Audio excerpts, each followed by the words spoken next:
하루의 경제 주식 마무리 경주마 시작하겠습니다. 현충일 휴장을 하루 앞두고 국내 증시가 다시 시원한 반등에 나섰습니다. 코스피는 외국인이 사자에 나서면서 1% 이상 올라서 다시 2,700선 탈환 가시권에 들어왔습니다. 코스닥은 850선을 다시 돌파했고요. 시총 상위주들 빨간불을 대부분 켰고요. 오랜만에 또 2차 전지주들도 상승세에 힘을 실어준 날이었습니다. 자, 수요일 경주마의 기수들이 오늘 장의 핵심 포인트를 자세히 분석해 드리겠습니다. 어서 나오십시오. 안녕하세요. 네, 반갑습니다. 네. 하루 빠지고 하루 오르고 하루 빠지고 하루 오르긴 하는데 오늘 오른 날이어서 그래도 기분 좋게 웃으면서 질문을 드리겠습니다. 임 대표님, 오늘 장 어떻게 보셨는지요? 오늘 장은 저는 상당히 인상적으로 봤고요. 인상적이었다. 6월 증시는 느낌적인 느낌이 와요. 긍정적인 측면에서. 잘 될 것 같으세요? 6월 잘 될 것 같습니다. 5월에 세린메이의 그 서름을 딛고 이제 올라서는 겁니까? 6월 달은 한국 증시가 전 세계 주요 증시 중에서 제일 많이 오를 것 같습니다. 6월 달은 신명나게 주식 비중을 좀 늘리셔도 될 것 같은데요. 6월 달에 주식이 좀 많이 오르고 난 다음에 추격 매수하지 마시고 오르기 전에 약간 좀 애매하게 시장이 이제 보일 때 이럴 때 좀 비중 확대 전략을 추구하는 게 저는 맞다라고 보고 있습니다. 반도체 업황 참 좋습니다. 반도체 주요 기업들 실적 컨디션 상당히 양호하고 반도체 소부장 기업들의 하반기 업황 턴어라운드 기대감이 부각될 수 있어 보이고 또 2차 전지 업황도 하반기 때 수익성 개선에 대한 기대감이 부각될 수 있기 때문에 2차 전지 소부장 기업들도 6월 달에는 승승장구할 가능성이 상당히 높아 보이고요. 그리고 하반기 연준 금리 인하 카드 만지작거릴 수 있다는 이야기가 계속 회자되면서 바이오주 투신까지 개선될 수 있다라고 저는 보고 있습니다. 그래서 5월 달에 많이 빠진 종목들이 6월 달에 많이 오를 수 있으니까 6월 달에는 좀 주식을 적극적으로 할 필요가 있어 보입니다. 네. 우리 임종혁 대표님의 느낌적인 느낌이 꼭 맞아떨어졌으면 좋겠습니다. 글로벌 증시에서 최고 상승률을 기록하는 6월에 코스피 한번 기대를 해보겠고요. 반 소장님, 오늘 장 어떻게 보셨는지요? 오늘 장 저는 지금 대표님께서 말씀하셨던 것 중에 수출입 동향 데이터를 보면은 반도체와 차 쪽에 굉장히 좀 많이 좋아졌잖아요. 그러면은 그 부분에 대해서 정상적으로만 잘 반영이 된다면은 저도 6월 증시는 굉장히 좀 좋을 것 같다라고 생각이 드는데 지금 그 석유 시추와 관련된 내용들이 좀 있다 보니까 시장에 대해서는 지금 좀 약간 변동성이 매우 심한 것 같습니다. 그렇다 보니까 지수는 오를 수 있겠는데 가지고 있던 그 섹터별로의 차이는 굉장히 좀 많이 발생될 수 있지 않을까 보고 있고요. 순환매적인 얘기들을 좀 많이 하시긴 하는데 이게 순환매의 경우에는 떨어지는 섹터와 상승 섹터 간의 차이가 좀 어느 정도 있으면 안 됩니다. 근데 지금은 차이가 너무 크다 보니까 이게 지금 순환매라고 좀 보긴 어려울 것 같고요. 변동성이 그냥 심한 장이지 않나. 오늘도 지금 그러한 상황들을 보여주고 있고 반도체의 경우에는 그 관련된 기업들 중에서도 실제 SK하이닉스와 삼성전자의 반응하고 있는 기업들의 경우에는 크게 상승했던 부분들이 있긴 하지만 이외에 일시적으로 좀 상승을 했다가 차익 실현을 좀 크게 보인 기업들도 상당히 많습니다. 그렇다 보니까는 지금은 차익 실현도 강하게 나와주는 모습들을 봤을 때는 변동성이 심하고요. 그리고 단기 트레이딩 관점으로 지금 계속 좀 시장이 접근하는 분위기다 보니까 여기에 대해서는 계속 좀 체크를 하셔야 될 것 같고 모처럼 만에 2차 전지 분위기가 좀 좋았다 보니까 여기에 대해서는 그래도 좀 기쁘다. 그리고 긍정적이다. 그리고 연출돼서 다행이다라고 좀 생각이 들고 있는데 아직까지 시추와 석유 시추와 관련된 이슈가 어느 정도 좀 마무리가 돼야지만 좀 전체적으로 좀 분위기를 좋게 좀 활성화될 수 있지 않을까 보고 있습니다. 그래서 지금 현재 상황에서 투자를 하셔야 될 때 상황을 판단을 해보자면 짧게 볼 거면 짧게 보시고요. 길게 보실 거면은 분할 매매 관점으로 좀 접근을 하시는 게 매우 좀 중요하다라고 좀 생각이 드는데 아직까지는 장 분위기가 저는 긍정적으로 보기에는 어렵다. 그렇지만은 지금은 수출입 동향 데이터나 이런 부분들을 봤을 때는 굉장히 좋은 분위기를 연출을 하고 있으니까 이 내용들 이러한 분위기만 좀 어느 정도 잠재워진다 하면은 굉장히 좀 좋은 흐름으로 갈 수 있겠다라고 좀 생각이 들고 있습니다. 네, 조금은 조심스러운 한 발자국 한 발자국을 강조하신 반 소장님의 의견이었고 강준혁 대표님 이제 뭐 5월 지나고 6월장 저희가 이제 이번 주에 계속해서 여쭤보는 건 6월장 상반기 마무리가 어떻게 될 거냐 우리 썸머랠리라고 하잖아요. 날씨가 이제 더워지기 시작했습니다. 그러면 장도 좀 썸머랠리를 기대해볼 그런 타이밍이 왔다. 어떻게 보십니까? 요즘 이제 여름이 굉장히 좀 많이 더워요. 폭염도 많고, 더위가. 폭염도 오고. 전 여러분들이 좀 6월 달은 쉬었으면 좋겠다 이렇게 일단 생각이 들고요. 우리가 5월달에 굉장히 좀 힘든 시장이었다 이렇게 얘기를 많이 했는데 저는 개인적으로는 6월도 좀 비슷하지 않을까 이렇게 일단 생각을 하고 있습니다. 네. 시장 안에서 이제 반도체 관련된 부분에 대한 이슈들은 굉장히 좀 많이 나오고는 있고 오늘도 반도체 특서들이 조금 상승을 하는 그런 모습이 일단 보이고는 있습니다만은 일단 만족할 만하지는 않다 이렇게 생각을 하고요. 차라리 모멘텀이 전혀 나오지 않고 있는 2차 전지가 더 많이 올랐다 이렇게 생각을 해본다면 시장 안에 모멘텀이 그대로 엮여지는지 이런 부분도 여러분들이 한 번 더 체크해 보시는 게 좋을 것 같고요.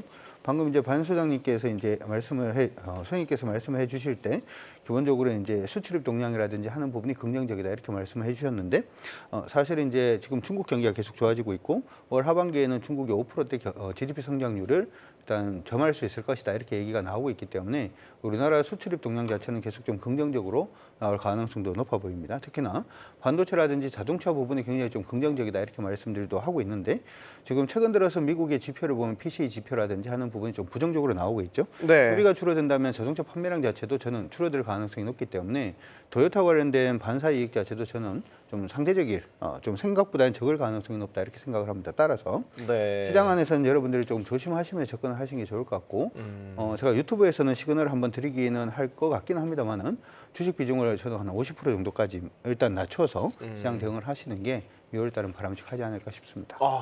세 분의 의견이 약간씩 틀립니다. 약간씩 틀립니다. 네. 재미있는 관전 포인트들 잡아보시길 바라고요. 저희가 오늘 원래 그 준비했던 순서가 있는데 저희 댓글 창에서 지금 아무래도 이제 그 대왕고래 프로젝트 뭐 이제 동해안 경북 포항 앞바다 일대에 대규모 이제 석유와 가스가 매장돼 있을 가능성이 이제 언급이 되면서 이게 지금 이 여론에 아주 집중적인 관심을 받고 있지 않습니까? 오늘 또 때마침 맥트지오사의 비토르 아브레우 대표가 또 방한까지 하면서 더 많은 관심을 받고 있고 되게 이제 이런 다양한 의견들을 남겨주고 계세요. 과연 이거에 대한 어떤 신뢰도라든지 향후 증시에 있어서 어느 정도의 모멘텀으로 작용할 것인지.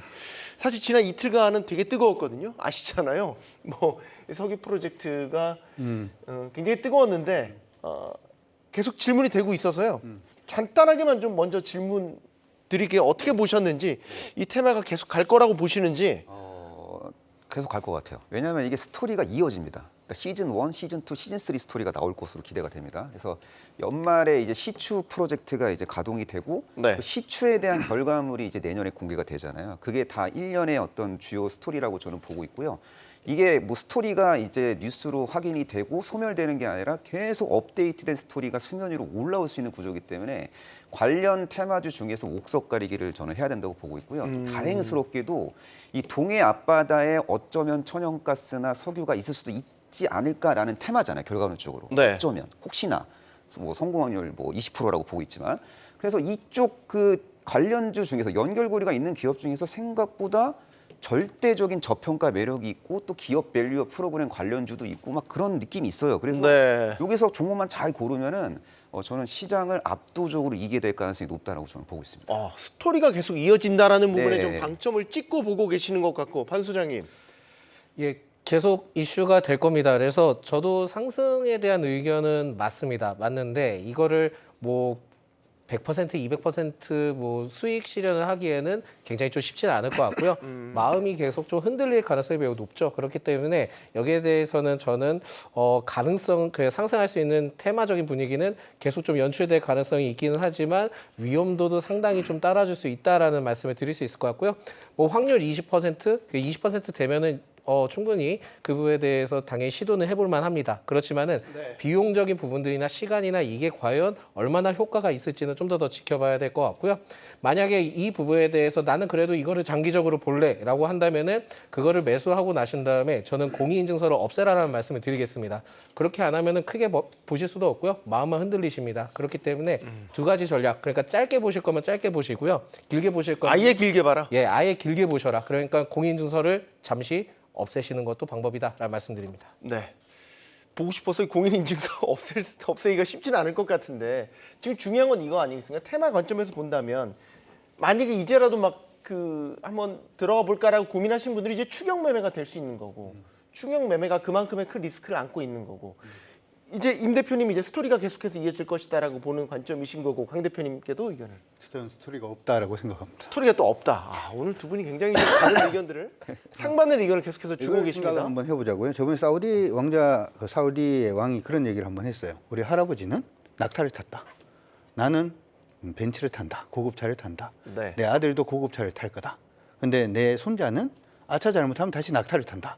이 얘기를 했는데 이게 무슨 얘기냐면 석유의 시대가 지금 지나고 있다는 건 다 알고 있잖아요. 그러다 보니까 지금 글로벌로 봤을 때는 석유 시추를 그렇게 안 하는 분위기예요.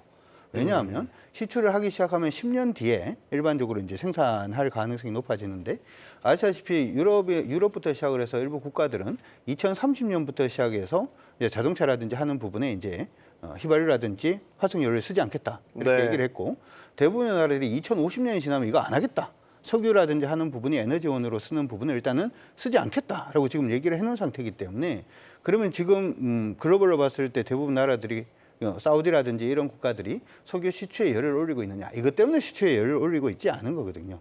그러니까 중동 국가들은 대부분 지금 수소로 지금 달리고 있지 이게 석유로 원유로 달리고 있는 건 아니란 말이죠.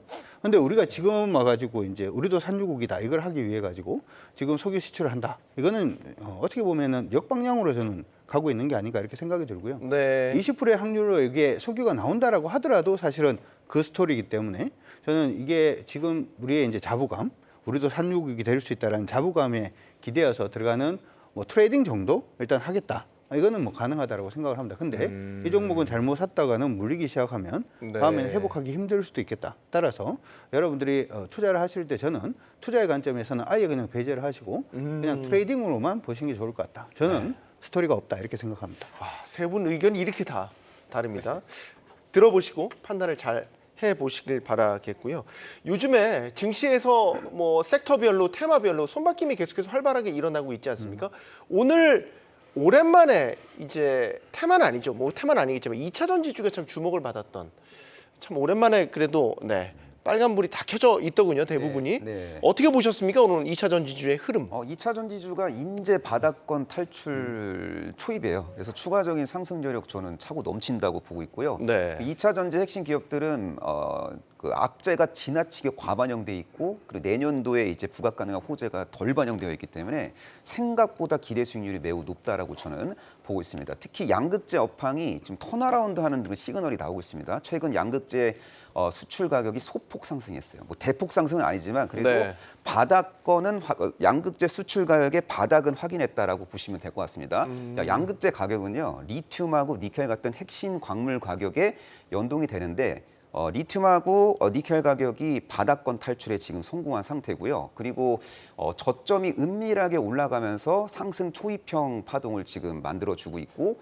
또 언젠가 시차를 두고 연준이 이제 금리 인하를 함으로써 글로벌 경기가 이제 회복됐을 때 그때 또 전기차 캐즘 노이즈로부터 자유로워질 수 있거든요. 그럼 자연스럽게 내년 정도 되면은 또 전기차 수요 증가하고 또 차세대 배터리 스토리 부각되고 그러면 또 양극재 가격이 상승할 수 있고 또 리튬 가격도 상승할 수 있는 그런 긍정적인 모습이 내년에 확인될 것 같습니다. 그러니까 올해 하반기에는 그냥 뭐 수익성이 좀 적당히 개선된다. 요 정도 뉴스가 나오겠지만 네. 내년에는 외형 성장도 하고 수익성도 좋아진다. 이런 뉴스가 나올 거예요. 그래서 2차 전지주는 악재가 지나치게 과반영된 현재 시점에서 비중을 확대하고 그리고 호재성 뉴스가 질비할 내년에 이제 분할 매도를 한다면은 꽤 괜찮은 수익을 창출할 수 있지 않을까요? 바닥 예. 반등권의 초입부다라는 네, 분석을 주신 강 대표님께도 의견을 좀 들어볼까요? 2차 전지 오늘 흐름 어떻게 보셨는지. 동의합니다, 저는. 이거 오랜만에 동의하셨습니다. 저는 어떻게 생각을 오랜만에 하냐면 동의를. 여러분들이 시장에서 종목군들이 이제 반등을 하기 시작을 할 때 이전에 이 업종이 왜 빠졌는지를 먼저 분석을 하시는 게 저는 굉장히 중요하다고 생각을 합니다. 네. 테슬라 때문에 빠진 것도 아니고요. 중국에서의 어떤 전기차 성장률 자체가 좀 떨어지다 보니까 일단은 리튬이라든지 하는 부분의 원자재 부분의 가격이 좀 크게 하락을 하게 되고 그로 인해서 이제 2차 전지가 전반적으로 좀 조정을 받는 거기에 덧붙여서 얘기가 나왔던 것이 유럽이라든지 다른 국가들에서 일단 2차 전기차 부분의 성장성 자체가 좀 둔화되고 있다. 이런 얘기가 일단 나오면서 주가 점차적으로 좀 조정을 많이 받았죠. 그렇기 때문에 첫 번째 시그널을 볼 수 있는 부분은 중국에서의 전기차 소비 자체가 줄어들었다라고 하는 부분이 2차 전지 주가 하락에는 첫 번째 시그널이었다 이렇게 봐줄 수가 있는데 이번 이제 5월달에 중국 내 전기차 판매량을 보게 되면 전년 동기 대비해서 38% 정도 증가를 했습니다. 네. 굉장히 많이 증가를 한 거죠. 많이 증가했네요. 예, 이구한신 이 정책에 따라서 전기차도 지금 많이 이제 교체 매매가 일어나고 있는 그런 모습을 일단 보이고 있고 중국에서의 이런 판매량 증가, 매출량, 출하량 증가 부분으로 인해서 기본적으로는 양극재라든지 하는 부분의 가격들도 다시금 반등을 좀 해주고 있는 모습이 나타나고 있습니다. 따라서 악재 부분이 하나가 해소되고 있다는 점에서 일단 2차 전지가 다시금 시장에 주도하는 섹터가 될 가능성이 높다 이렇게 생각을 하고요. 물론 이전만큼 전기차에 대한 기대감이 크지는 않은 게 사실입니다만은 완전히 다 회복하지 않는다라고 하더라도 지금 주가가 저번에 누가 그렇게 얘기를 하더라고요. 네. 지옥 50층까지 빠졌다고 올라오고 있기 때문에 탄력이 굉장히 강할 것이다 이렇게 얘기를 하시는 분들도 있던데 네. 저도 일부는 동의를 하고 있으니까 여러분들도 관심 가져놓으시면 좋을 것 같고 보통 이제 우리 에코프로 관련된 종목군들에 대해서 굉장히 좀 관심이 많은데 네. 저는 그들 기업들 중에서 원래 중국적 매출이 좀 있었던 윤성 FNC 같은 경우가 가장 좀 먼저 봐야 되는 그런 종목이 아닌가요? 말씀까지 드리도록 하겠습니다. 네, 뭐 에코프로 그룹주 오늘 다 많이 올랐고 지금 하반기에 전반적인 이제 전기차에 대한 업황 회복이라든지 아니면 뭐 유럽 연합을 중심으로 한 정책적인 지원이라든지 이런 부분들이 기대를 갖게 하는 포인트로 삼을 수 있는 거죠, 반소에. 예, 충분히 삼을 수 있어요. 충분히 삼을 수 있는데 저는 개인적으로 여기에 대해서 이제 투자 관점을 보실 때 얼마큼 빨리 이제 이러한 그 기대감을 갖고 매수를 하느냐의 차이에 따라 굉장히 좀 다를 수 있을 것 같거든요. 네. 근데 이제 오늘 이렇게 올라가는 것에 대해서 계속 좀 꾸준히 유지가 됐으면 하길 바라는데 이게 지금 얼마큼 유지될지는 아직까지 좀 자세히는 모르겠습니다. 네. 그렇지만은 2분기 때 실적에 대해서 이제는 좀 주목을 하셔야 될 것 같습니다. 그러니까 판매량이든 이런 부분들도 중요하고 심지어 리튬 가격에 대해서 뭐 반등에 대한 내용도 나오고요. 그러면은 결국은 이제는 1분기 때 실적이 굉장히 안 좋았다 보니까 2분기 때 실적만 좀 어느 정도 그 하락폭을 막아주거나 아니면 그 부분들보다도 어느 정도 만회만 해준다 하면은 그때는 충분히 가능성이 있다라고 좀 생각이 들고 있거든요. 그래서 지금은 그 매수를 하셔도 되는데 트레이딩 관점으로도 매수를 지금 해도 그렇게 문제가 될 것 같지는 않지만은 꼭 그렇게만 보지 마시고요. 계속 분할 매매 관점으로 좀 생각을 하시고 좀 길게 보시면은 오히려 실적과 딱 맞물려서 올라갈 수 있는 시기 때 좀 비중이 좀 많이 쌓이지 않았을까. 그래서 이렇게 좀 하는 방식을 채택을 해보셨으면 좋겠다라는 말씀드리겠습니다. 저는 개인적으로 실적까지 기다리다가는 너무 많이 늦을 것 같습니다. 아까 이제 우리 임 선제적으로 대표님이, 움직여라. 임 대표님이 딴 부분에 대해서도 그런 말씀을 해주신 것처럼 기본적으로 이거는 지금 움직이고 있는 부분에 여러분들이 지금 당장 접근을 하는 게 저는 옳지 않을까 이렇게 생각을 하고요. 네. 개별 기업들 실적을 보시는 것보다는 산업 사이클 아까 말씀드렸던 이 악재 부분이 중국 쪽에서 어떻게 자동차 판매량이 전기차 판매량이 증가하는지 이런 전체적인 그림을 보고 접근을 하신 게 저는 옳다 이렇게 생각을 하고요. 네. 방금 이제 중국 쪽의 전기차 판매 데이터라든지 하는 부분은 이미 데이터가 나와 있으니까 일단 여러분들이 개별 기업들 실적까지 체크하려고 그러면 주가가 이미 20, 30% 이상 떠 있을 수도 있습니다. 그렇기 때문에 먼저 좀 접근하시는 게 어떨까 이렇게 말씀드립니다. 결국 반등을 짚고 올라가긴 올라가는데 우리가 이제 들어가는 타이밍에 대한 시차 정도 해석이라고 보시면 될 것 같고 처음에 제가 질문드렸던 최근 들어서 이제 테마별로 섹터별로 빠르게 좀 손바뀜이 일어나고 있는 이런 최근의 상황들 대표적인 게 전력 관련 설비주 요즘엔 또 좀 시들시들해요. 시들시들하죠. 그렇게 뜨거웠었는데 예. 이게 손바뀜에 잘 대응을 이 패턴에 잘 맞춰서 대응을 해야 예. 소위 수익이 나는 것 아니겠습니까? 맞습니다. 예, 전력기기 주요 기업들이 올해 상반기 스타였잖아요. 1월부터 5월까지 상승률을 계산해 보면은 정말 이렇게까지 올라도 되나 싶을 정도로 올랐고. 정말 라이징 스타. 네. 정말 떠오르는 스타였죠. 예, K 주식의 캐릭터는 오른 거 반납하는 게 주특기잖아요. 근데 희한하게 전력기기 기업들은 지속적으로 저점과 고점이 올라가면서 상승 파동이 전개됐어요. 너무 저도 놀라웠고 네. 아, K 주식도 이렇게 올라가는 종목이 나올 수 있구나라는 그런 거를 느꼈는데 올라갈 때 그 명분도 꽤 설득력이 있었고 그래서 많이 올랐습니다. 근데 제가 전력기기 기업들을 지금 약간 경계하는 건 뭐냐면은 우리가 알고 있는 호재가 현재 주가에 어느 정도 반영이 되어 있어요. 그래서 주가가 좀 올랐고 지금 빠지긴 하지만 아주 많이 빠진 건 아니고 그냥 적당히 빠진 상태입니다. 그래서 네. 호재가 주가에 선 반영된 종목은 예상보다 기대 수익률이 높지가 않습니다. 그래서 나중에 이제 슬슬 이제 시차를 두고 거래량이 급감하면서 좀 핵심 지지선의 윤곽이 보일 때 그럴 때 이제 눌림목 공략을 한다면은 뭐 트레이딩을 통해서 수익을 좀 추구할 수는 있겠지만 현재 시점에서 전력기기 기업들 비중 확대하는 거 저는 그건 별로 바람직해 보이지는 않습니다. 근데 우리 댓글에서는 우리 임 대표님의 의견과 다릅니다. 또 간다. 아 그래요? 100%또 간다. 이제 이런 식의 아주 확고한 의지를 갖고 계신 분들이 있네요. 존중합니다, 저는. 네, 예. 재밌네요. 네.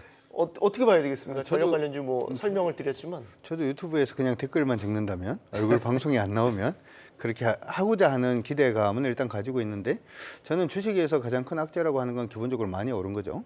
올해 HD 현대일렉트릭 같은 경우에도 주가 처음 상승하고 난 다음에 600% 이상 지금 상승을 했어요. 네. 600%면 작은 거 아닙니다. 이미 그만큼 많이 오르고 있는데 여기에서 더 이상 새로운 모멘텀이 있는 건 아니거든요. 기존에 이제 스마트 그리드라든지 하는 부분의 변화 자체는 없기 때문에 어떻게 보면 약간 좀 이제 피로를 충분히 느낄 수 있고 아까 말씀하실 때 이제 순환매 얘기를 했잖아요. 순환매의 기분은 많이 오른 종목을 모멘텀이 있다라고 하더라도 일정 부분 수익을 세어해서 일단은 수익을 확정을 시킨 다음에 새로 오르는 종목으로 접근한다라는 점에서 생각을 해본다면 저는 당분간 조금 전력기기는 조금 힘들 수 있겠다. 라는 생각을 좀 하고 있고요.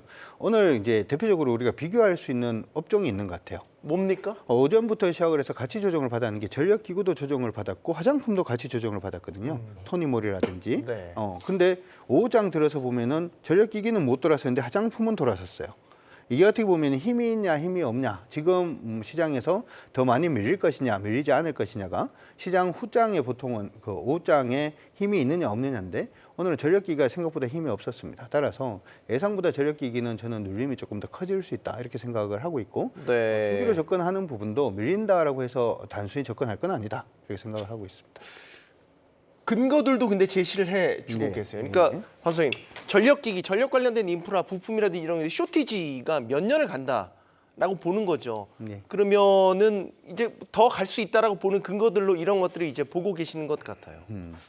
시청자분들이 죄송합니다. 시청자분들이 잘 알고 계시는 것 같습니다. 그래서 이게 지금 저는 개인적으로는 조정은 좀 더 이어질 수 있다고 생각은 해요. 그래서 여기에 대해서 뭐 당장 뭐 빠르게 회복돼서 올라가거나 그러지는 않을 거라고 생각하고요. 네. HD 현대 일렉트릭의 경우에는 벌써 이제 수주가 꽉 찬 상태인데 그게 일감이 굉장히 좀 많은 걸로 알려져 있고요.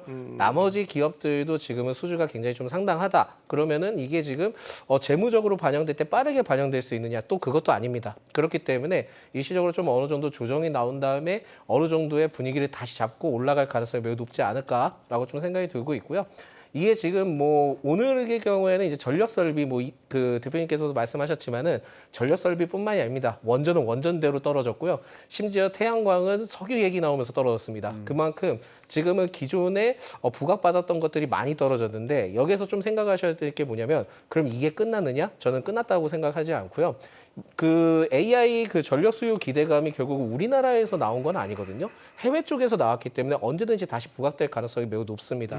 그렇다 보니까 지금은 일단 지금 석유는 여러 가지 이슈 때문에 그쪽 섹터들이 이슈로 좀 많이 그 출의 물량이 많이 나오는 것이지 어느 정도 그 자리를 잡아간다면은 재차 충분히 상승할 수 있다라고 생각이 들고 있기 때문에 너무 심란하게 생각하지 마시고요. 그냥 네. 좀 잘 지켜보시면 좋지 않을까라는 말씀드립니다. 그리고 하나 더 그냥 말씀해 드리면 제가 네. 종목을 한 2, 3일 동안 정말 많이 판 것 같습니다. 전력기기도 저도 가지고 있었고 네. 그다음에 LS 마린 솔루션도 가지고 있었고 시장 안에서 이제 화장품 관련된 부분이라든지 아니면 태양광 안에서도 HD 현대 에너지 솔루션도 가지고 있었고 이제는 처음 튀기 시작을 할 때. 네. 근데 최근 한 일주일 상간의 종목을 다 지금 일단 다 팔았거든요. 처분 다 하셨어요? 네, 그걸 팔고 저번에 제가 수소도 간다라고 얘기를 했는데 상하프론테크도 이제 꺾이기 시작을 할 때 종목을 다 팔았어요. 그러면 이게 장기적으로 시나리오가 안 되기 때문에 판 건 아니거든요. 그러니까 이걸 팔고 2차 전지로 전 넘어갔는데 왜 이렇게 하는 거냐 하면 시장 안에서 시나리오가 안 돼 가지고 주가가 올라가는 건 아닙니다. 여러분들 한 가지 기억을 하셔야 되는 게 좋은 시나리오는 주가 상승의 필요 충분 조건이 아니에요. 그냥 필요 조건입니다. 좋은 시나리오가 있는 종목이 모두 다 올라가는 게 아니라 좋은 시나리오가 있는 종목군들 중에서 일부만 올라간다라고 생각을 하시고 시장 대응을 해주시는 게 좋을 것 같고 아까 제가 조금 신뢰되는 말씀을 좀 드렸죠. 네. 저도 유튜브만 한다면 그렇게 얘기를 하겠다 이렇게 얘기를 했는데 그건 조금 신뢰되는 말씀인 것 같고 죄송하고 중요한 거는 뭐냐 하면 여러분들이 알고 있는 그 쇼티지라는 내용들은 시장 안에 많은 사람들이 이미 다 알고 있다는 거죠. 미국 내에 전력기기 쇼티지가 난다는 건 다 알고 있습니다. 그러면 네. 그 종목들을 사람들이 사야 될까요? 팔아야 될까요? 라고 생각을 해보면 다 사야 되겠죠. 사면 양봉 뜨고 올라가야 되는데 밀린다라는 얘기 자체는 거기에 그 내용을 알면서도 불안감을 느끼는 사람들은 이제 팔고 있다는 얘기가 될 수밖에 없습니다. 따라서 단순히 여러분들이 볼 때 이론적인 어떤 내용만으로 주식이 올라간다라고 얘기를 하면 시장에서 수익 나기가 조금 좀 어려울 수가 있으니까 그거하고 덧붙여서 모든 사람들이 이걸 안다라고 했을 때 어떻게 사람들이 반응이 나오는가. 기본적으로 트레이딩이라고 하는 것은 사람들의 투자 심리를 사고 파는 거다. 이렇게 생각을 하시고 네. 좀 더 보시면 도움이 되지 않을까 싶습니다. 요즘에 그러니까 증시 안에서 손바뀜이 빠르게 일어나다 보니까 그 손바뀜이 일어나는 거에 대한 어떤 타이밍 투자를 제가 볼 때 강 대표님은 한 박자 내지 정말 두 박자 정도 빠르게 더 선택을 하셔서 움직이시는 것 같고 이게 정말 개인의 어떤 투자 성향에 따라가도 선택이 달라질 수도 그렇죠. 있겠다는 예, 생각이 맞습니다. 드네요. 그만큼 요즘 손바뀜이 활발하게 일어나고 있다라는 말씀도 드리고 이번 이슈는 이걸 다뤄보려고 합니다. 우리 작가님이 재밌게 제목을 달아줘요. 젠슨 황 정말 땡큐일까? 네. 어제 아니죠. 오늘 삼성전자가 많이 올랐잖아요. 오늘 삼성전자 주가가 큰 폭의 상승세를 보인 거는 사실 젠슨 황 효과라는 걸 저희가 부인할 수가 없습니다. 어제 저희가 장이 끝나고 나서 이제 대만으로부터 날라온 그 젠슨 황의 워딩이 삼성전자 주가를 일으켰다라는 거에 대해서는 부인을 할 수가 없죠. 맞아요. 네. 젠슨항이 삼성전자 주가를 쥐락펴락하고 있는 모습이 오늘 명확하게 확인이 됐습니다. 자, 이 글로벌 그 기업 중에서 HBM을 대량으로 제대로 양산할 수 있는 기업 딱 3개밖에 없습니다. 삼성전자, SK하이닉스, 그리고 미국의 마이크론 테크놀로지. 그래서 제가 볼 때 HBM 기업들은 슈퍼 을이에요. 그래서 지금은 엔비디아가 갑인 것처럼 보이지만 언젠가 삼성전자가 HBM3 그 AI 가속기 안에 삼성전자 HBM3가 탑재가 되고 또 이제 엔비디아 AI 가속기뿐만 아니라 이제 또 AMD가 또 AI 가속기를 출시해서 엔비디아의 어떤 그 아성을 위협하는 그런 시나리오가 부각되면은 이거 삼성전자가 이거 슈퍼올 되는 거 아닌가 뭐 그런 느낌적인 느낌이 명확하게 이제 들게 될 가능성이 상당히 높다라고 저는 보고 있고요. 네. 지금 그 엔비디아가 이제 시차를 두고 액면 분할을 할 거고 이제 진입 장벽이 낮아지다 보니까 전 세계의 소액 투자자들이 또 엔비디아 주식 사겠다고 막 진입하겠죠? 예. 그러면 또 엔비디아 주가가 잘하면 또 고점을 또 추가적으로 돌파하면서 아주 긍정적인 상승 파동이 전개될 때 또 HBM 관련된 어떤 테마주들이 또 좀 상승할 수 있을 것 같고요. 그리고 지금은 이제 삼성전자의 장비를 납품하는 기업들, 특히 삼성전자가 HBM 관련된 투자를 적극적으로 늘릴 때, 선당 공정에 대한 투자를 공격적으로 이제 할 때, 그때 진짜로 낙수 효과를 볼 수 있는 기업들 위주로 이제 접근하신다면은 저는 6월 증시 아주 아름답게 보낼 수 있을 것으로 보고 있습니다. 네. 젠슨 황의 한마디에 이렇게 삼성전자 우리나라 시총 1위 삼성전자 주가가 이렇게 들썩들썩인다는 거. 뭐랄까 이번에 이제 대만 컴퓨텍스 행사에서도 뭐 리사수, 젠슨 황을 비롯해서 세계 내로라 하는 이 글로벌 반도체의 소위 이 스타들이 다 등장을 해서 얘기를 했었는데 뭐랄까요? 우리가 그래도 삼성전자가 메모리 반도체 1위 전 세계 1위 업체인데 너무 휘둘리는 건 아닌가라는 좀 속상한 마음이 들기도 했어요, 사실. 예, 속상해도 어쩔 수가 없는 것 같습니다. 냉정한 현실입니까? 예, 그렇다 보니까 여기에 대해서는 뭐 어떻게 방법이 없는 것 같아요. 그만큼 지금은 그 각자 이제 삼성전자도 그냥 응원을 해야 되는 상황이 될 것 같고요. 어제 이게 지금 로이터 통신에 대해서 저번에 그 삼성전자 관련된 기사가 좀 한번 퀄 테스트 나왔잖아요. 통과가 발열 문제로 어렵다. 예. 난관에 부딪혔다라는 내용의 보도였죠. 예, 그렇죠. 그러면서 아주 삼성전자 주가가 현란하게 좀 움직였죠. 네, 조정을 크게 받았죠. 예, 그래서 여기에 대해서 이제 결국은 이제 젠슨 황이 위해서 해소 내용을 좀 밝혀줬잖아요. 그렇다 보니까 여기에 대해 주가가 반영받는 걸 봤을 때는 이게 지금 어쩔 수가 없는 상황은 좀 연출이 되는 것 같다라는 말씀드리겠고요. 결국은 저는 그냥 개인적으로 이렇게 생각합니다. 삼성전자가 좀 힘을 내줬으면 좋겠다라는 마음이 제일 크고 삼성전자가 엔비디아의 납품 가능성에 대해서 지금 계속 좀 얘기가 나오고 있는데 아직까지 뭐 엔비디아 납품 힘들지 않냐 그렇게도 이제 많이들 얘기를 하시잖아요. 네. 그렇게만 생각을 하시면은 지금 그 삼성전자에 투자 못 하십니다. 그래서 지금 저는 개인적으로는 삼성전자에 대한 의견을 말씀드릴 때 지금은 삼성전자 매수하셔도 충분히 된다라고 좀 생각이 들고 있는데 네. 저는 개인적으로 엔비디아의 납품 가능성에 대해서는 저는 상당히 높다라고 생각이 듭니다. 그래서 지금은 오히려 분할 매매 관점으로는 삼성전자를 계속 좀 접근해 보실 필요가 있을 것 같고요. HBM3에 대해서는 좀 어려울 것 같은데 HBM3E에 대해서는 엔비디아 납품 가능성을 저는 좀 높게 보고 있기 때문에 여기에 따른 가능성을 열어두고 지금은 좀 접근해 보셔도 될 것 같고 인내심만 가지신다 하면은 굉장히 좀 좋아질 수 있다는 점을 말씀드리겠습니다. 8만 전자, 9만 전자로 가기 위한 전제 조건이 결국 엔비디아에 HBM 납품하느냐 마느냐 거기에 달려 있군요. 네, 일단 달려 있다라고 생각을 해도 되죠. 예전에 이제 삼성전자가 10만 전자를 바라볼 때는 기본적으로 우리 이제 파운드리라든지 하는 부분, 시스템 반도체 부분이 어떻게 될 것인가라는 기대감 때문에 10만 전자를 일단 갔었고, 10만 전자 근처까지 올라갔었고, 당연히 10만 전자를 다시 가기 위해서는 그 부분이 뭔가 가시적인 효과 자체가 일단 좀 보여야 되지 않나 이렇게 좀 생각을 해봅니다. 물론 좋은 부분도 있죠. 레거시 반도체 부분에 전체 한 60% 수요를 차지하고 있는 중국 경기가 지금 살아나고 있다는 것은 삼성전자의 캐시카우 역할을 했던 기존의 이제 반도체 부분에 산업이 살아나고 있고, 여기에 만약에 이제 엔비디아 쪽으로 납품까지 이루어지면 네. 충분히 10만 전자는 갈 수는 있지 않을까 이렇게 생각은 듭니다. 단지 진짜 돼야지 되는 거기 때문에 네. 일단 그때까지는 조금 천천히 트레이딩으로 좀 보시는 게 어떨까 싶습니다. 네. 이거는 어떻게 보세요? 그러니까 SK하이닉스와 삼성전자의 전략이 비슷하면서도 지금 다르잖아요. 주가도 조금씩 이제 서로 상반된 흐름으로 예. 가고 있어서 네. 향후 이 삼성과 하이닉스의 주가를 비교해서 좀 전망해 보신다면 그러니까 짧게 보면은 약간 디커플링이 날 수도 있겠지만 길게 봤을 때는 그 주가의 방향을 공유할 것으로 저는 보고 있습니다. 네. 왜냐하면은 이게 HBM 그 3 분야의 지금 현재 시점 최강자는 SK 하이닉스인데 경쟁이 치열해질 거고 마이크론 테크놀로지하고 삼성전자가 HBM 3 관련 시장에 침투함으로써 뭐 파이를 나눠 먹게 되는 거 아니냐라는 우려가 있긴 한데 이게 중요한 거는 그 차세대 AI 가속기는요 기존 AI 가속기 모델에 비해서 더욱 많은 HBM이 이제 탑재가 되는 구조고요. 네. 그리고 차세대 AI 가속기는 지속적으로 연간 단위로 출시가 될 수밖에 없고 지금 AI 가속기 분야의 절대 강자는 엔비디아지만 엔비디아뿐만 아니라 AMD 같은 기업도 AI 가속기를 통해서 부가가치를 창출할 수 있는 기업이라고 저는 보고 있습니다. 그래서 HBM 시장 자체는 계속 확장될 수밖에 없는 구조이기 때문에 이 세 개 기업이 파이를 나눠 먹다라고 하더라도 파이 자체가 커지기 때문에 먹고 사는 데는 전혀 좀 문제가 없다라고 저는 현재 시점에서 판단을 내리고 있습니다. 네. 네. 자, 하이닉스와 삼성의 주가를 비교하는 이런 분석도 참고를 해보시고 조금 더 길게 마지막 질문 하나 더 드리고 싶은 거는 이번 대만 컴퓨텍스 행사를 통해서 드러났던 거는 또 하나의 관전 포인트. 엔비디아가 정말 막강한 1인이구나. 하지만 반 엔비디아 전선도 뚜렷하게 형성이 돼가고 있구나. 인텔의 팩켈싱호 회장 같은 경우도 가속기 계획을 문제없이 진행하고 있다는 걸 대외적으로 알렸고 AMD도 마찬가지고 물론 엔비디아가 절대 강자임을 부인할 수는 없지만 길게 보면 반 엔비디아 전선도 점차 뚜렷해지고 있다.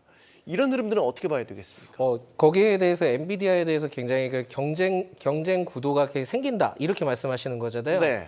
근데 저는 그 인텔의 이번 내용을 봤을 때 충분히 기대되는 내용은 맞는 것 같습니다. 맞는 것 같은데 뭐 최대 40% 빠르고 뭐 3분의 1 가격으로 얘기를 하는데 과연 비용적으로 낮은 편에 속할지는 아직까지 모르겠고요. 네. 그에 대해서 모르겠고 일단 여기서 실제 판매가 될 때 확인을 해봐야 되는 것으로 보이는데 결국 브랜드 이미지가 굉장히 좀 중요하거든요. 그러다 보니까 제 AI 가속기든 그 관련된 GPU든 했을 때는 엔비디아의 이미지가 더 큽니다. 그러다 보니까 새로 이렇게 이제 침투를 한다 하더라도 과연 그 부분에 대해서 얼마나 그 점유율을 차지할지는 아직까지 모르겠고요.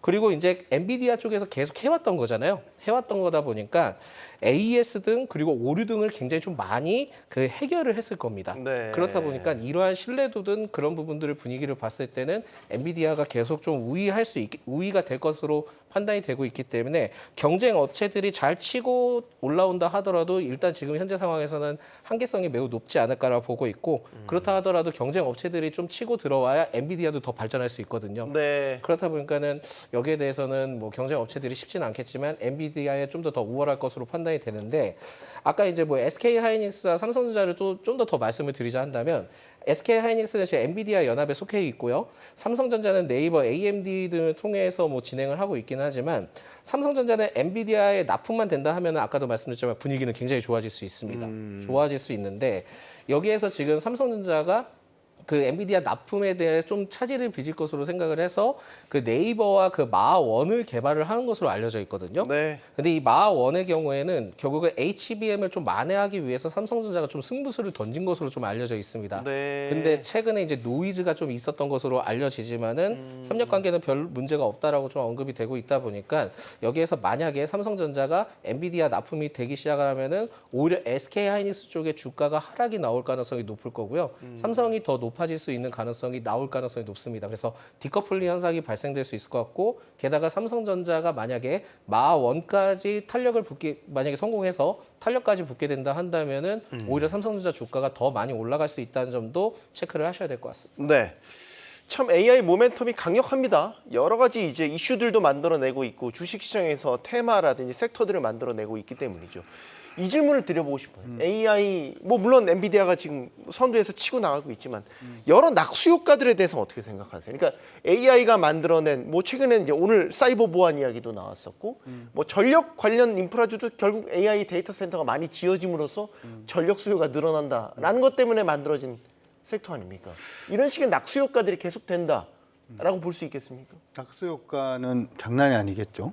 장난이 아닌 수준입니까? 예, 제가 오늘 같은 경우에도 이제 종목 바뀌는 부분을 보다가 2차 전지뿐만 아니고 이전에 이제 많이 밀렸던, 많이 오르고 난 다음에 조정받았던 진단 AI도 다시 또 반등을 해주고 있는 그런 모습도 일단은 보이고 있어서 이 낙수 효과 부분은 여러분들이 계속해서 좀 이루어질 거라고 생각을 하시면 좋을 것 같아요. 네. 무슨 얘기냐면 전기기관 만들어지고 난 다음에 전기기관 만들어서 파는 사람보다는 전기기관으로 자동차 만든 사람이 돈을 더 많이 버는 것처럼 기본적으로 AI 낙수 효과 자체는 여러분들이 계속 관심을 가지시고 보시는 게 좋을 것 같고 전 이 얘기를 조금은 해드리고 싶은 게 하나가 있는데 네. 반도체 관련돼서 아까 그 얘기를 했잖아요. 우리나라 삼성전자가 전 세계로 이제 D램이 1등인데 네. 엔비디아가 뭐라고 얘기를 한마디만 해도 이렇게 많이 출렁거리는 거 이게 네. 좀 그렇다 이렇게 말씀하셨는데 1985년도에 반도체 1등은 일본의 NEC죠. 그렇죠? 일본 기업들이 그때 보면은 1985년도 기준으로 4등이 히다치, 네. 그다음에 5등이 도시바, 네. 6등이 후지스입니다.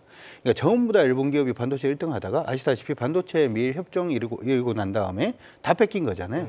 이게 무너지면서 사실 우리나라의 삼성전자하고 SK 하이닉스가 큰 거다 이렇게 볼 수가 있는데 따라서 이게 우리나라 삼성전자가 단기적으로 보면 엔비디아한테 뭔가 수주를 받는다. 그래서 10만 전자를 간다라고 하는 부분도 중요합니다만은 저는 요즘 뉴스를 보면서 무슨 생각이 좀 드냐면 야, 인텔이 많이 다시금 살아나고 있구나. 이게 좀 느껴지고 네. 그다음에 두 번째로는 마이크론이 망할 줄 알았는데 이게 안 망하네? 라는 생각을 좀 했어요. 네. 무슨 얘기냐면 미국의 반도체 기업들이 다시금 살아나고 있는 조짐이 좀 보여주고 있고 일본의 반도체 기업들도 다시금 살아나는 그러한 조짐이 일어나고 있는데 아까 얘기를 했는 것처럼 우리가 D램이 1등이다라고 하더라도 원천 기술이 없기 때문에 배제시키기 시작을 하면 우리는 어디까지 밀릴지 모릅니다. 따라서 우리나라 삼성전자가 단순히 10만 전자, 20만 전자를 가기 위해서는 삼성전자 힘만으로는 부족해요.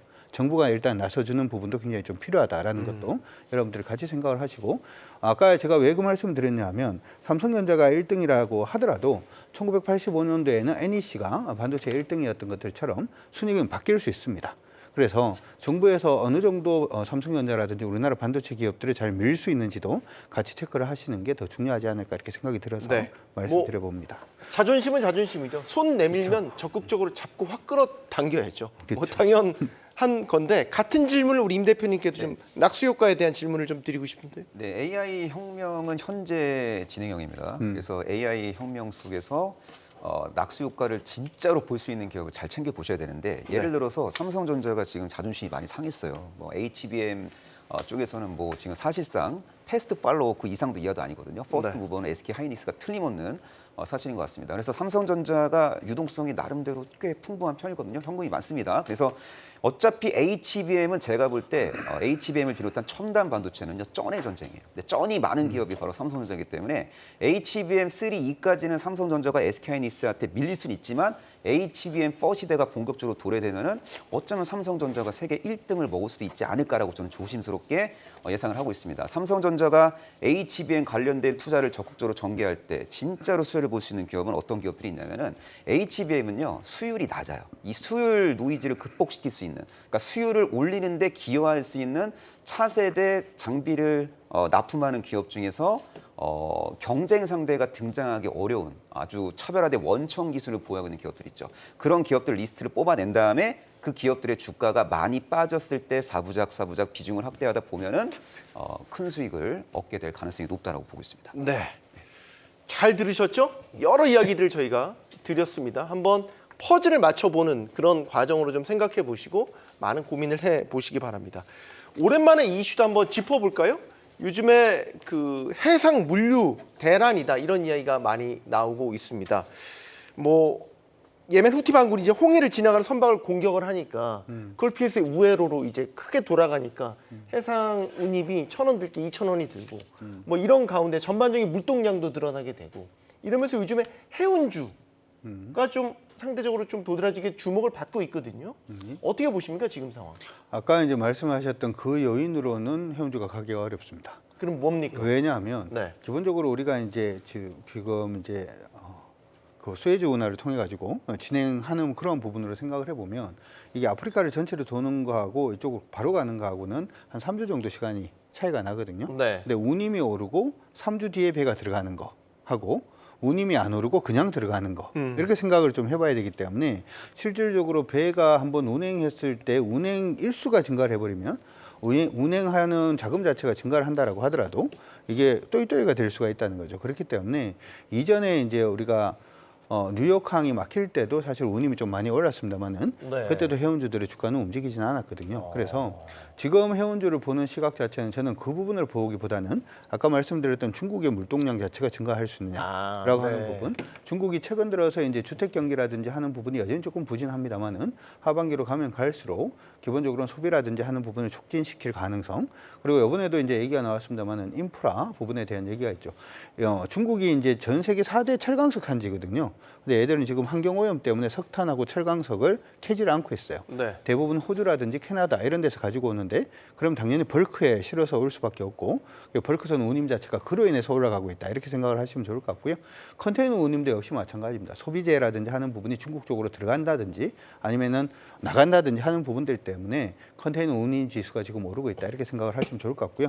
개인적으로는 지금 안 움직인다라고 하더라도 저는 좀 중장기적으로는 충분히 가능성이 있다. 왜냐하면 중국이 일단 올 하반기 5% 경제 성장률을 찍는다라고 하면 물동량은 증가할 수밖에 없으니까 네. 그런 부분에서 좀 중장기적으로 한번 관심을 가져두시면 좋을 것 같고 단지 이제 그 문제에 있어서 HMM이라든지 일부 종목군들의 경우에는 물량 나올 게 있잖아요. 오버행 이슈가 일단 있긴 합니다만은 이런 부분은 크게 신경 쓰지 않고 그냥 투자를 하셔도 저는 나쁘지 않다. 그래서 저는 사실은 올해 하반기 유망주로 일단 해운주를 좀 보고 있습니다. 하반기 유망주로 해운주를 네. 점 찍어 놓으신 강 대표님 의견 들으셨고 반 소장님 이게 이제 글로벌 해상 운송 운임 수준을 딱 나타내는 게 이제 상하이 컨테이너 운임 지수잖아요.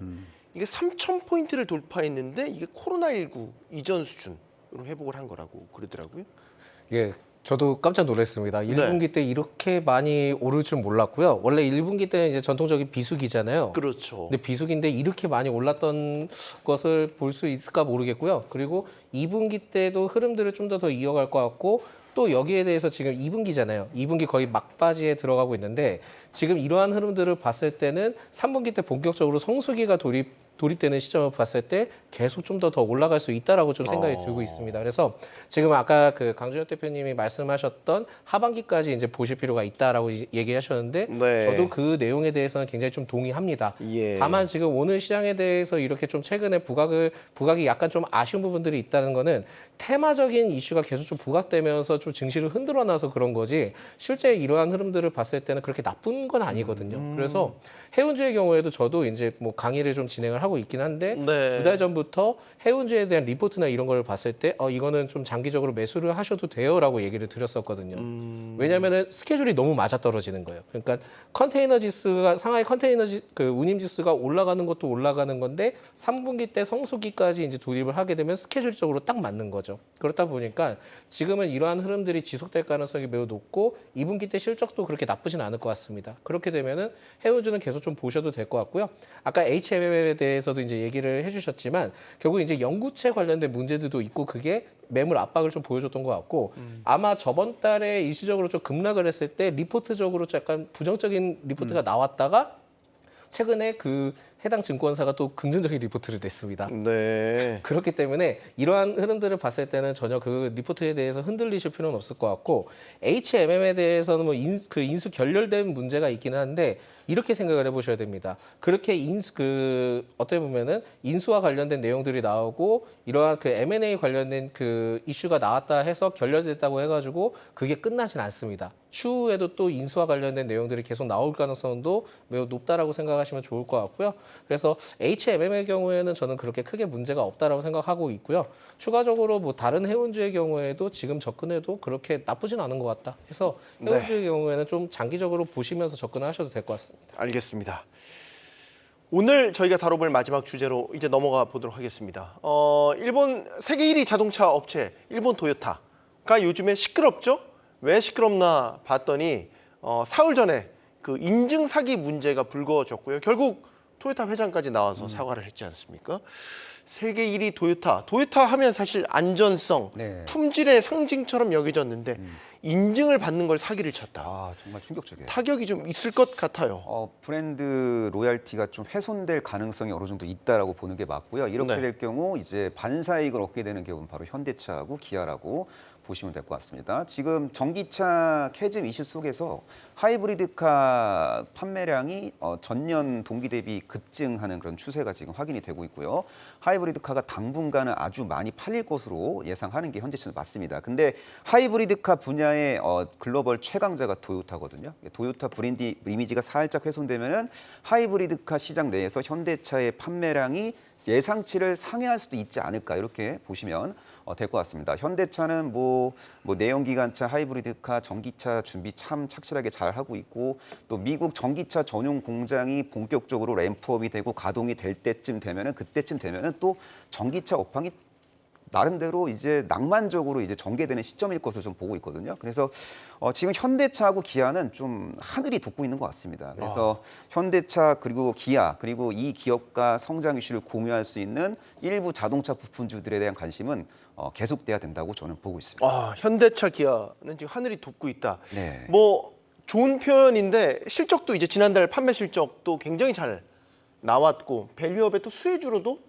주목을 받았었고 그런 흐름들을 보면 우리 임 대표님 표현이 틀리진 않은 것 같아요. 양 대표님 어떻게 보세요? 저는 별로 관심이 없습니다. 왜요? 일단 왜요? 앞서도 말씀을 해드린 것처럼 미국 내에 이제 계속해서 소비가 줄어든다, 혹은 미국의 GDP 성장률이 줄어든다라고 하는 부분에 대한 얘기를 한번 생각을 해보면 네. 미국은 GDP 중에서 한 70% 정도가 소비가 차지를 하죠.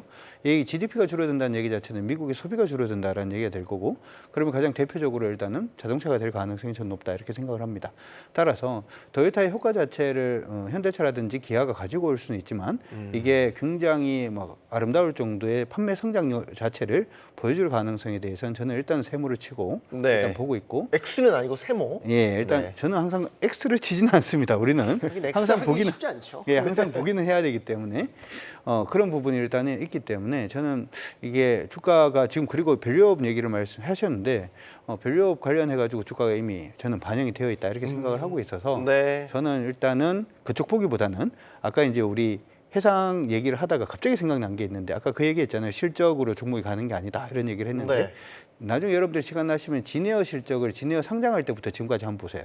지금 사상 최대 실적입니다. LCC업. 예, 진에어 근데, 말씀이시군요. 근데 주가 안 가죠. 차라리 그런 종목을 저는 관심 가지고 한번 보랍니다. 자동차 이야기를 했는데 갑자기 진에어로 네. 마무리를 해 주셨는데 EV3 반 소장님 화제가 됐잖아요. 네네. 죄송합니다. 화제를 다시 돌려야겠어요. 죄송합니다. EV3 3천만 원대 초반에 가성비를 잡은 전기차다. 그래서 지금 관심이 높아요. 이제 시장에서 어떤 반응을 보일지 어떻게 보면 기아가 또 한 번 전기차 시장에서 확실한 성과를 낼 수 있는 아이템이 될지. 이게 뭐 전기차 때문에 뭐 꼭 그 아이템이 된다라고 볼 수는 없을 것 같고 다 잘 팔리니까는 더 좋다라고 좀 생각이 들고 있고 네. EV3에 대해서 저도 깜짝 놀랐습니다. 그러니까 보조금이나 이런 거 했을 때 뭐 3천만 원 이렇게 얘기하는데 어쨌든 차는 굉장히 좀 좋다. 그리고 옵션의 제왕은 우리나라다. 그렇기 때문에 차에 대해서 기대감이 좀 상당하다 보니까 여기에 대해서 판매량은 의심치 않을 것 같고요. 네. 전체적으로 좀 분위기가 좋기 때문에 기아는 계속 좀 지켜보자라는 말씀드립니다. 네. 오늘 저희 세 분의 어떤 기수들의 의견이 합치가 되진 않았어요. 각기 다른 의견들을 갖고 계셨고 다양성으로 잘 봐주시기 바랍니다. 바둑에서요, 대국을 마친 뒤에 그 두었던 수대로 다시 두어보는 게 있거든요. 복기라고 하잖아요. 복기를 해보면서 내가 뭘 놓친 것인지 되짚어보고 다음 대국에서는 같은 실수를 반복하지 않는 것. 그래서 복기가 정말 중요하다라고 얘기하지 않습니까? 저희 경주마를 통해 하루의 경제 주식을 복기해 보시면서 실수를 줄이고 더 나은 선택을 하시면 좋겠습니다. 편안하고 행복한 휴일 보내시고요. 경주마도 잘 쉬고 돌아오겠습니다. 고맙습니다.